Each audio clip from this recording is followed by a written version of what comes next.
Yo, what's good, guys? Today we got the one and only Lost in the Pond again with 5 ways British and American families are different. Now, let's get it. Let's watch this. I'm not gonna lie to you guys. The only difference I know, low key, is like, what's it called? The show Super Nanny. That's like my impression of British families is misbehaving children. So let's get the real deal right now.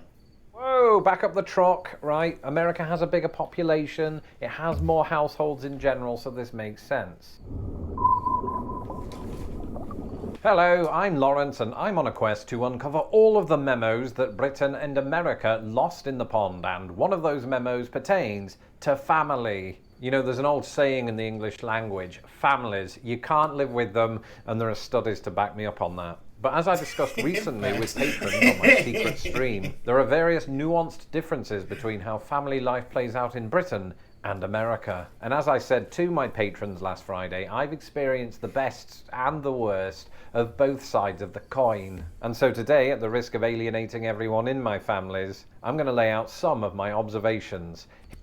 Alright, before we get into this, right, I'm gonna assume that, American families are closer, but, we bicker more. That's my assumption, right? I don't know why, that's just what I think. And I have zero basis to go off, so, we'll see how accurate this is. Here are 5 ways that British and American families are very different. I'm not sure if it's because I'd already seen the extra large size of America's roads and cars and land and grocery stores and everything, but my initial impression was that American family sizes were bigger than those of Britain. And, if you don't believe me, watch the 1990 documentary Home Alone. It just felt like my wife's relatives were coming from all angles, not in attack formation, it's not the 18th century. But their great numbers instilled in me this kind of belief that American households were on average made up of more people than your British equivalents. But was there any truth to this matter? It's not that British families don't have multiple children. I myself have 2 siblings. Well, it turns out there is no ignoring the facts. Over the last 10 years, the average number of person per UK household was between 2.3 and 2.4. In that same time period, the average number of people in an American... I'm assuming the 0.3 and 0.4 would be kids, right? So 2 parents and then I don't know, 3 kids. That's my assumption, is 2 parents and 3 or 4 kids is 2. Would that be correct? I don't know. Listen, I got the IQ of a rubber duck, okay? I'm probably not right, but you know what? We're going to go with it. American household has roughly floated between 2.5 and 2.6 people. Damn! So that means that on average, American households have about 1/5 of a person more than British households, which is about the size of a leg. What's going on, America? Hey, listen, we got 3 legs out here. If you've never been to the USA, you'll never see it because we hide it. But, everybody in the USA has 3 legs. That's what's up. Well, one thing that I've noticed that might accommodate this slight increase in family size is the relatively large size of American houses, which, as I pointed out in a video 2 years ago, are just bigger, which, might account for these. My family might not be typical, but when I was growing up in Britain, we had parties at our house for 2 occasions, and those 2 occasions were Christmas and birthdays. For Christmas, it would just be a small gathering of humans that could fit inside our English living room. And for birthdays, and we're particularly talking about childhood birthdays, it would usually be about 6 kids, one of whom was inevitably thrown out for disruptive behavior, forcing the other... No, that was me. I was that kid. I was the asshole kid that was always... Yep. Raise your hand. Raise your... Come on, my fellow troublemakers. Raise that hand. You know it. Come on. Yep. If I called you out, leave a like on the video. Come on now. 5 to go on without me, and they'd all play Pass the Parcel, which is a game that I don't hear too many Americans talking about, come to think of it. And that was about it for me. But in America, families will house huge parties for... Y'all play Pass the Parcel, which just sounds so much more classy. I don't know, man. We play fucking tag and hide and seek. That's what kids play out here, I think. That's what I played, at least. I don't know. for all manner of occasions. So 25 people will show up to Christmas meals, Thanksgiving meals, 4th of July stuff, birthdays, graduation open house parties. I did 3 of those in my first year, and I still don't know who those people are. And the one that really stands out for me personally... Nah, that one's facts. See, what I think it is like, we definitely hang out a lot. Like, there's a lot of big family get-togethers, like, just for everybody always, like, I feel like America's known for doing it big. At least that's the impression I get, and that's one thing for sure we do is, like, if the whole family's hanging out, like, man, we're going big. Well, go to big hotel rooms with pools, or, if we just have a couple of people here, we're grilling out. I mean, it's just kind of normal here for that kind of stuff to happen. Is the welcome party that I was given. When I came to Indiana in 2007, I was just visiting, and I thought I'll meet the mum and the dad for the second time, I'll meet the brother and sister, maybe pet a dog or two. No, I got the whole works, as they say. Yep. There were aunts and uncles and granddads and grandmothers and cousins of cousins. And I know what you're thinking, ooh, Lawrence, you're an introvert, that must have been hell. But here's the thing, one of the most challenging things about being an introvert is initiating the conversation. And because I couldn't get a word in edgeways, I didn't have to go through that, so everyone's a winner.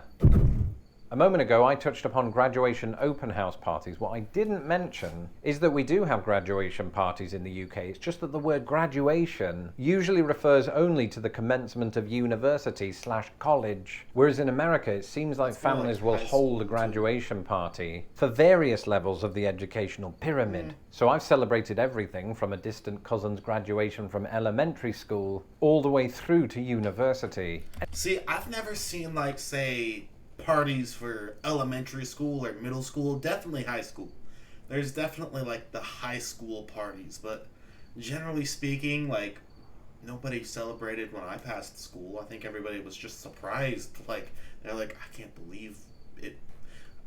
Like, honestly, let's be real. The only reason I passed school is because the teachers didn't want to deal with me another year. Like, let's be real for a second. But, like, like, the only real parties for graduating would be, like, college, which I guess you guys call university, or high school. Like, outside of those two, at least for me, I haven't really seen that. But every family's different, And it's all good. You normally give them a card with some money in it, even though you needed that yourself. And presumably they put it toward their first car, not the elementary kids. Or the high school kids come to that. I don't know what they spend it on. All this to say that American families place a great deal of emphasis on the educational excellence of their kids. Now, I'm not saying this doesn't happen in Britain. Of course it does. I just think the idea of pushing their kids to excel academically is, generally speaking, more prominent in the United States. That might be true. But, like, as far as only celebrating because your kid's academically on point, like, listen. I was a lot of things as a kid. Academically smart, book smart, no. Just no. That's not at all. I still got the party. Like, then say I have family members who are the complete opposite of me, right? They might lack a little common sense smart, but they're very book smart. And, they got the same party I did. Like, they might have had, a little more, oh, congratulations, because, they out here, having things going further in their educational careers, shall we say. But, the celebration was still the same regardless. Like, everyone was still happy. We still had, big grill out and, fun times. This doesn't just apply to grades, it's things like extracurricular activities. It seems like it's a really big thing here for kids to be on a sports team, or to be in band, or to do, what was it called? Yes, colour guard. That's where you throw the sticks and the flags in the air and you catch them in ways that I can't even comprehend. And American families are super supportive of this. Many of them will go and watch their kids perform, and I've even been to a few myself. And what can you say at the end of such an event? Oh, your flag throwing skills were really impressive, presumably. I mean, I don't know the rules. The point is, whether we're talking about football or marching band or honor society, it seems to me that a kid's extracurricular activities play a larger role in the dynamics of an American family as opposed to a British one. I sort of hate this bit because I don't have any data to back it up. It's just all feeling. So instead, let's talk about something for which I do have some numbers. Now, let's talk about that a little bit. As far as the sports, he's on point, right? Like, there's definitely a big emphasis on, say, the football team, the basketball team, band, I guess. Like, I don't know. That was never something I was into. I never paid much attention to it. I never really knew anyone who was in band, but, like, I can't necessarily say it's not true.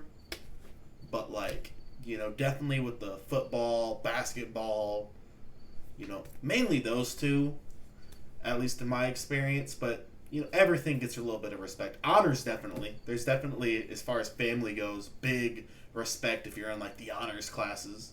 So he's correct with that, from my experience. One of my patrons, Jeff, asked me about multi-generational households. What's a multi-generational household, Lawrence? Well, typically speaking, it's a household in which 3 or more generations of family members live together. So it might be some grandparents, parents, and kids. So an example of this would be Charlie Bucket's house in Charlie and the Chocolate Factory. He lives with his mum and 4 grandparents who, frankly, aren't pulling their weight. But in each country, what percentage of households have this kind of multi-generational makeup? Well, in Britain, the Office for National Statistics suggests that 419,000 households are considered multi-generational, and as a percentage of all the households in Britain, those account for about 1.5%. Okay. In America, it's about 4 million households, but whoa, back up the truck, right? America has a bigger population, it has more households in general, so this makes sense. But even when you do account for that differential, 4 million households is nonetheless 3.2%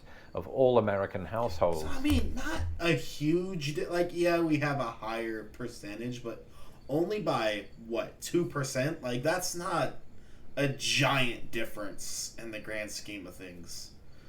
And, I mean, I'm going to be honest, I've not seen this a whole lot in my experience. I haven't seen a lot of multi-generational households from me or my friends, or I haven't seen that a whole lot, personally. So the answer to your question, Jeff, is that it appears that American households are twice as likely to be multi-generational.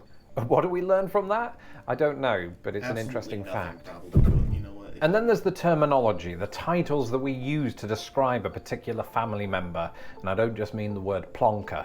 No, I'm talking about the American mom versus the British mum, or pops versus my old man. Whereas both Britain and America might refer to their younger sibling as younger brother or younger sister, Americans might occasionally refer to that person as their... No, I've never heard anyone say that. No, it's normally like little brother, little sister. It's not... I've never... Yo, have you ever heard someone say, yo, it's my kid brother, my kid sister? Like, who? No! What? Hey, who has ever... I've never heard someone say that in my whole life. Kid brother or kid sister. In Britain, as with the US, you might hear your parent's parental figure be described as granddad, grandfather, or grandpa. But one word that I heard in the Midwest, and I gather is used in the South, is papaw, or variants on that. Yep, that's real. Yep, the papaw. Similarly, in the UK, while we might refer to our parents' maternal figure as grandma, grandmother, nana, nan, yeah. In the US you've got one or two other phrases. You've got Grammy, like the award, you've got grandma, grandmom, grams, and Grams. Presumably in cahoots with papaw. Grams? Yo, who calls their grandma Grams? That's outrageous. That's funny. I don't know why, but I just find that one funny. Mamor. And that is it for this episode. Let me know in the comments below if your family has its own quirks. I'm Lawrence Brown. You can follow me on Twitter at LostInThePondUS, and don't forget to subscribe. Hey, I mean, I'm gonna be honest. This was an awesome video. Like, it was interesting how, like, we just have the most random differences, like, on some real stuff. And I feel like my original... I mainly take that I was correct, and, like, we're probably a little closer by like we do more hanging out. But that don't mean y'all's not close. But like you get what I'm trying to say.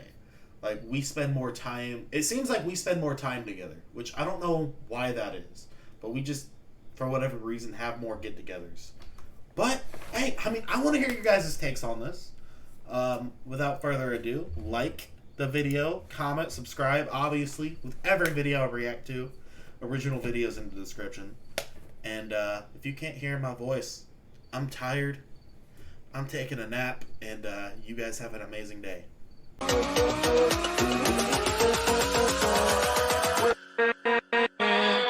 With